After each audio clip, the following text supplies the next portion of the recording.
Hey, we got us an economical Islay Mist 8-year blended peated Scotch. Boom. Let's test it. We're going to test it. Test it. Test it.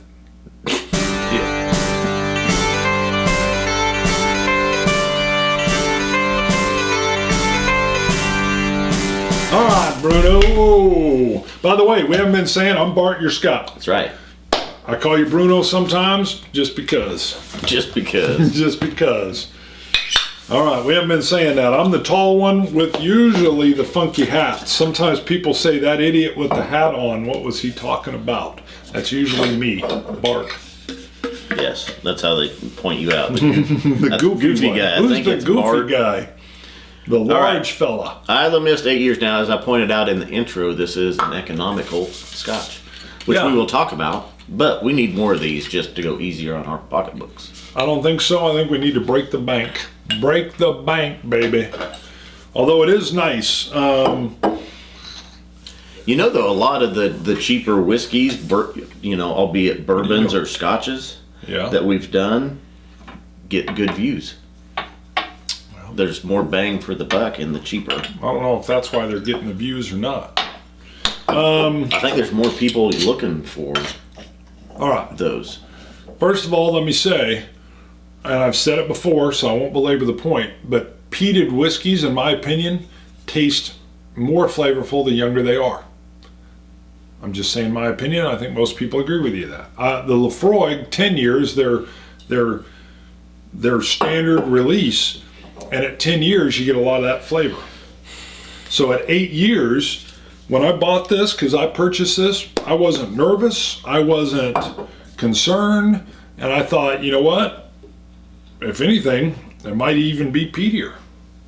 So when I purchased this would be great. We know the longer that a peated Scotch spends in the cask, the more mild the peat becomes. Yeah. I don't know that you said it's more flavorful when it's okay. A good point. The peat good is point. stronger. I will give you that. Yeah, I think give you that. Laphroaig 18 is one of my favorites. I agree. You get a lot of subtleties and the peat in the background. Peat is not as harsh or is not as Spartan. I'm going to recall the verbiage I used. I'm going to tell you that I like when they're younger because I love the peat flavor, and the peat is forefront, powerful, and strong.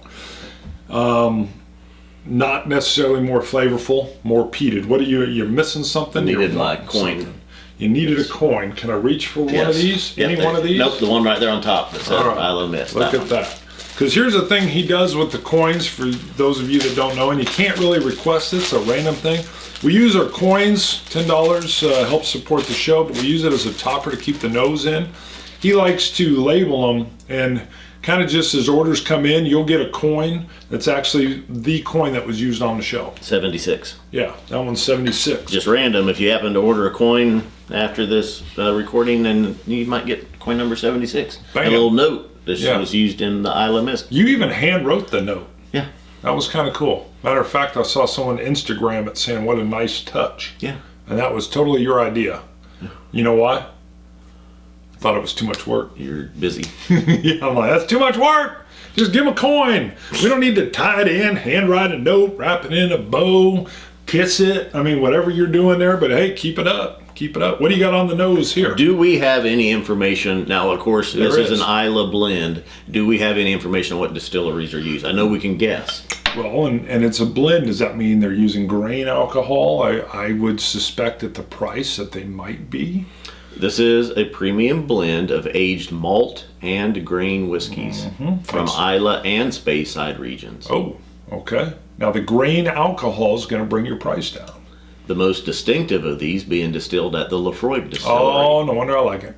I think I remember that part. I think that was why it was an insta buy. I'm like, well, this is a no-brainer for me. Islay Mist retains the smoky flavor of Laphroaig whilst offering a delightful softness most appealing to contemporary tastes. All right. Now, I will say this. The other reason blends with grain alcohols don't scare me away or offend me is what was the Compass Box one that was like $100 that was really finely sourced grain alcohol? Do you remember that? Hedonism is that grain. Yes. And boy, I remember thinking, man, all I ever hear is how grain is horrible, horrible, horrible. I know, but at the time, we're probably talking 2 years ago when I'd had the hedonism. And then I tried that. I mean, and I know we're talking about Islay Mist, but Compass Box really opened me up to a lot of things with blendings. Well, and we found out also that grain whiskeys, they're usually really soft, really mild, and they use them in blends to tone down the harshness of some whiskeys. Right, because of some of the other youthful whiskeys that are in there, I believe. Yeah. So, so the nose. Oddly, I don't get a real burst of peat. Nope, I got a mild peat in my notes. Yeah, the peat kind of lingers down low. A little bit of a brininess. Mm-hmm. That sea salt brine. I'm getting something else that I almost want to say is almost a licorice, but it's like a waxy sweetness. I've got a sweetness, but I can't tell you what. And I got my nose right in there, so it's got to be a low ABV. Citrus. What are we talking ABV? 40. Okay. 40% ABV. Everybody knows I kind of dig the higher ABVs.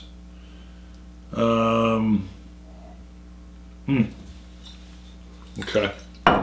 So let's go in on the sip. You're already sipping.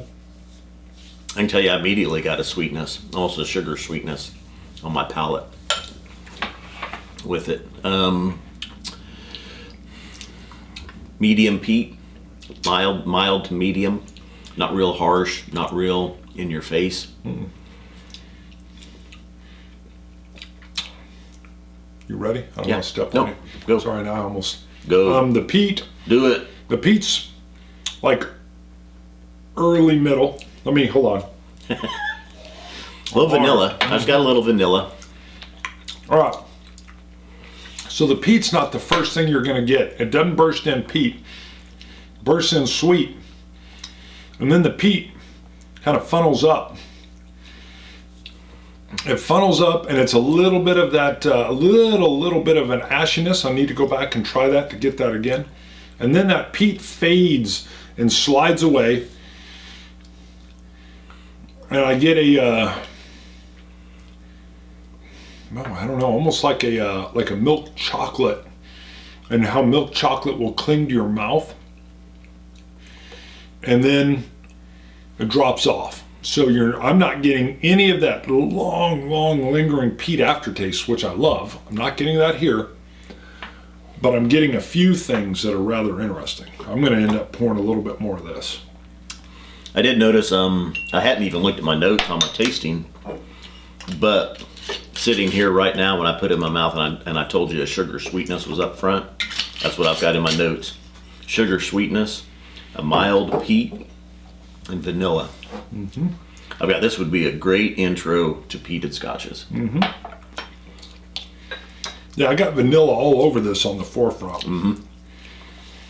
And then it is a little bit of the, it's not the ashtray, it's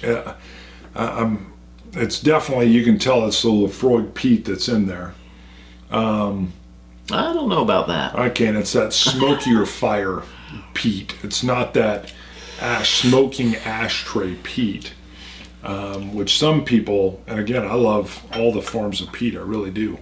But I definitely feel like I can get that Lefroy. Well, see, I relate ashtray to Lefroy. Wow.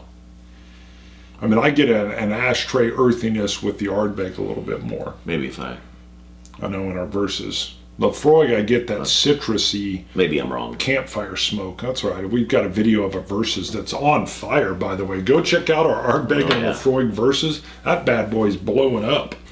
Now, that's a good one. That's a fun one. We enjoy doing that. I guess we got to score it. I don't have my notes. I swore I pre-tasted this, and I don't know, but it was darn near a year and a half ago, and I can't find my notes on it. 90. I like it. Yeah, I like it. Yeah, I mean, I know that's high for what it is, but well, I'm a fan of the peat. I like the way the peat sits in the middle. You have butt. That's very studious. You are really, you're contemplating. Well, the the peat sits in the middle here, which is different for me. When I first had this, I expected it to be this young, just peat where you're getting punched on both ends. Well, and the grain, I think, actually sweetens it up and milds it out. Probably.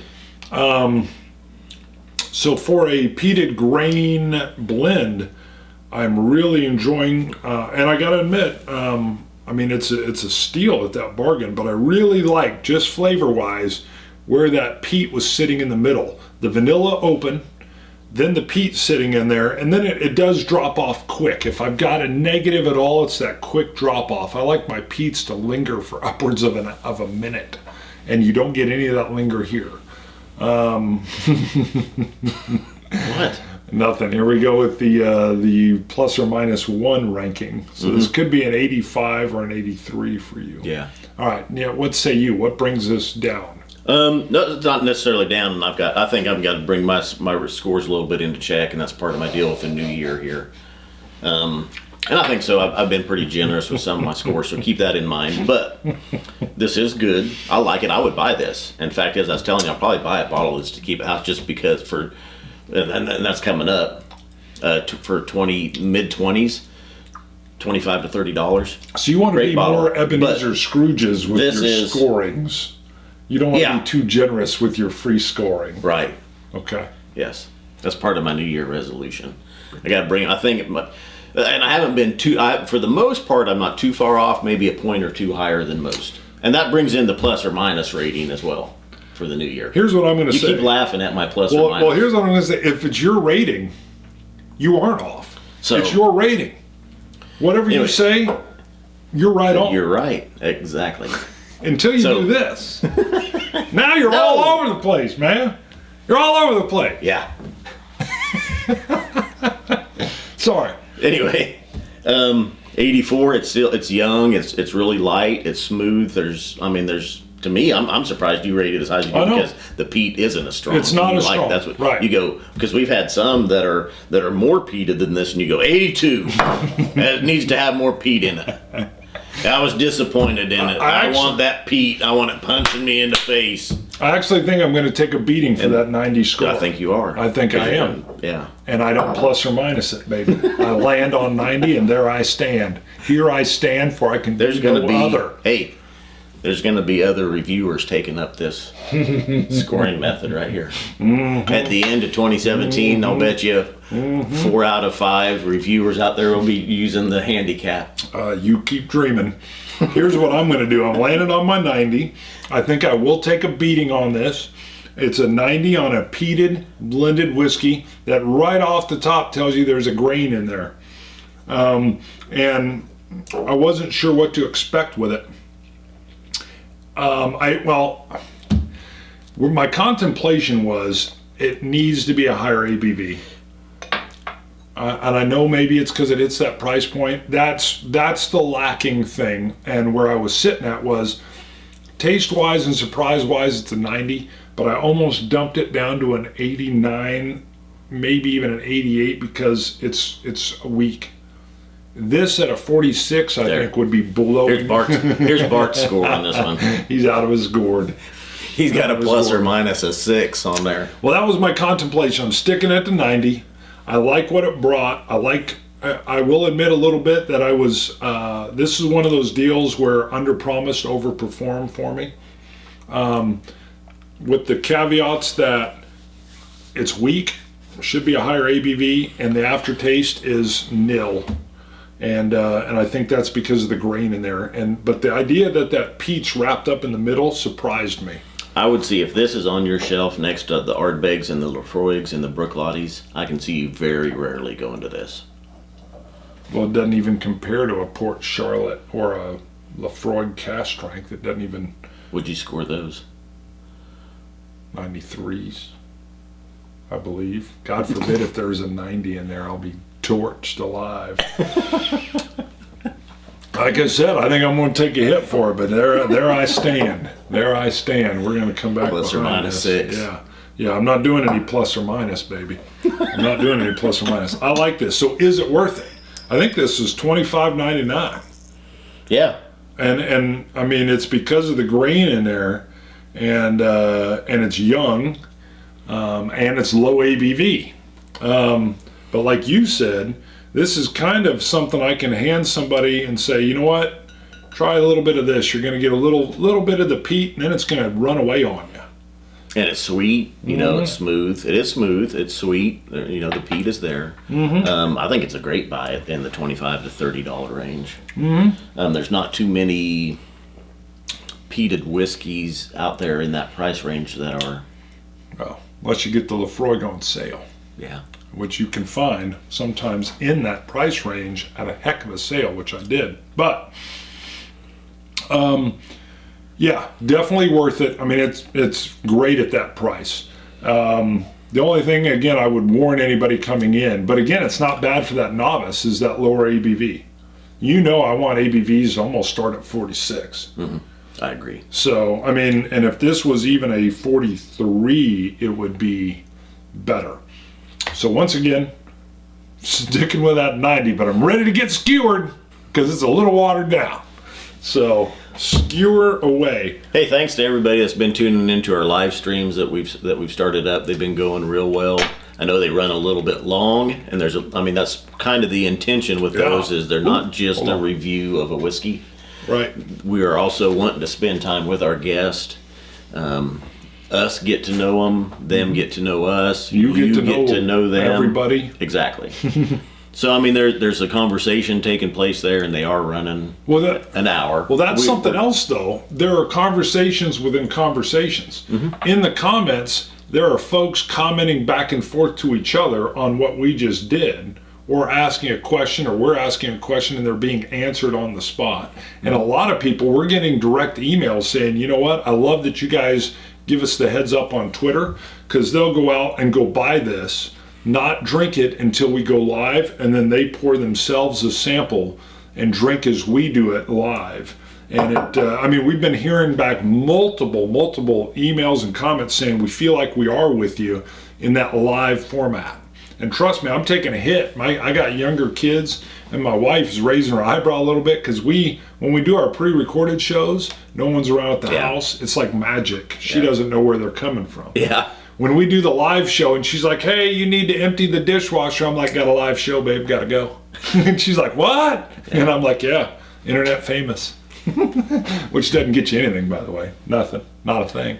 But it's fun. I mean, it's been really great. And I think we'll refine them a little bit as we go. I want to kind of get the tasting to the forefront, or to the front end. Sure. More. Because you want people to be able to bail out if they don't like me yammering. Yeah, because we can go on for a little bit. So I think we'll try to get more of the nosing and the tasting done within the first 10, 15 minutes. Sure. And move into the conversation and whiskey talk from there. But like I say, it's a work in progress. We've just started them up. They're going good. But is anybody... I suppose some people are tuning in just to see what we say about Islay. But I personally don't think if you just... I mean, our reviews are good and we're honest, and that's the key with a review. And once you know my palate, I think it speaks to others that recognize or see themselves in my palate, that their palate's close. But if you're just tuning into the live show because I really want to know what the Scotch Test Dummies say about this particular dram, and then I'm tuning out, I mean, that's fine. You can tune in for whatever you want, but you're missing out. I don't know. Yeah. That's what I'm saying. Yeah. I mean, we're goofy. We're dumb. We do plus or minuses on our scoring. The problem is they're running an hour long, and some people might not want to sit there for an hour to see the final judgment on. I'm with you there. Yeah, we don't want to hold anybody captive. I'm with you on that one. Yeah. I think most will want to stay, though. I think so. Well, our job They'll is want to to make just you to see want what my stay. handicap is on my score. Oh God. Yeah, I think our job is to make you hang around for all the superfluous BS. All right, because every once in a while we'll get someone that's never seen our show, and they'll be like, good review, but blah, blah, blah. You guys blah, blah, blah. And I'm like, right. Yeah, we steer right in. That's what we do, baby. That's us. Thanks for watching. We're the dummies. And you know what we're going to do? We're going to scotch it, you Scotch gods. Cilantro. Dummies.